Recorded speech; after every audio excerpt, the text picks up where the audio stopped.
This is my first meeting with COG, the humanoid robot. Its creators at the Massachusetts Institute of Technology think that one day COG, or its descendants, may be conscious. COG can't see yet. COG is blinder than a bat. COG's eyes, however, which are tiny television cameras mounted in very fancy gimbals that move very fast with excellent little motors. COG's eyes dart about just like human eyes, and they can track an object. You walk into the room and poof, COG's eyes come over and then they track you. You go up and down and COG's eyes follow you. This is spooky. People who have experienced this have an overwhelming sensation that there's somebody there watching them. Well, they're wrong. It's just an illusion. COG isn't watching them. There's nobody home there yet. Daniel Dennett is a philosopher and COG consultant.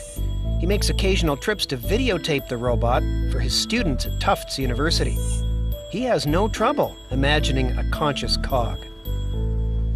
I think that a lot of the reasons people have so much trouble imagining a conscious robot is that they drastically underestimate just how much of their own sense of the consciousness of each other is based on the sort of grace and suppleness and speed with which we interact with things. Robots in the past have been these great clunky things. COG isn't like that. And as soon as you achieve this humanoid grace and speed, the sense that, of course, it's not conscious simply evaporates. Now, if you believe it's not conscious, it's going to have to be for deep theoretical reasons, because the gut feeling is, gosh, it's conscious. Well, I'm wondering when you're going to... On his trips to MIT, Dennett also discusses COG's latest developments with the robot's creator, Rodney Brooks.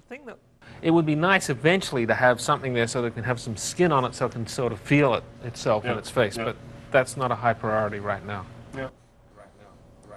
I don't know that this version of COG will ever be conscious, but I'd like to think that the later versions we build over the next few years will start to have the appearance of being conscious. Now, some people would say, well, it just appears to be conscious, it's not really conscious, but hell, you just appear to be conscious. I don't know whether you're really conscious, and I'm willing to grant you that.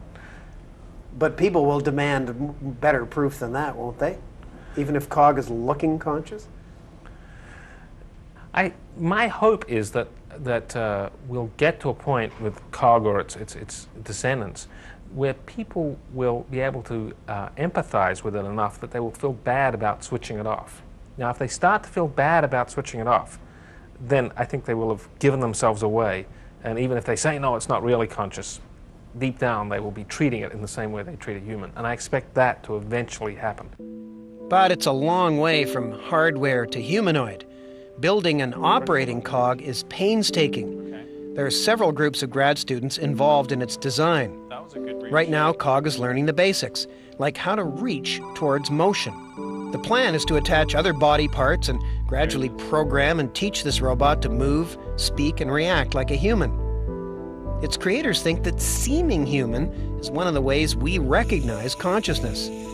But it's still a hard concept for me to buy that just because a machine looks and acts conscious, that it is. To me, a machine can be conscious, unless you believe in some magic stuff.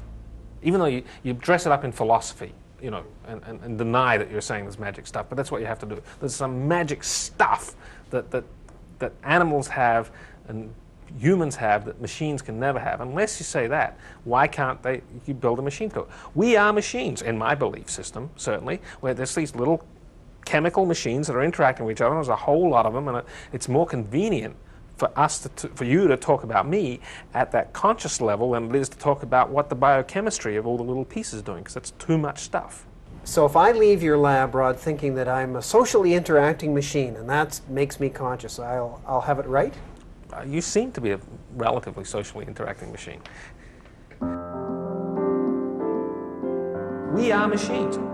Consciousness is really there to do planning. It's as much biological as digestion.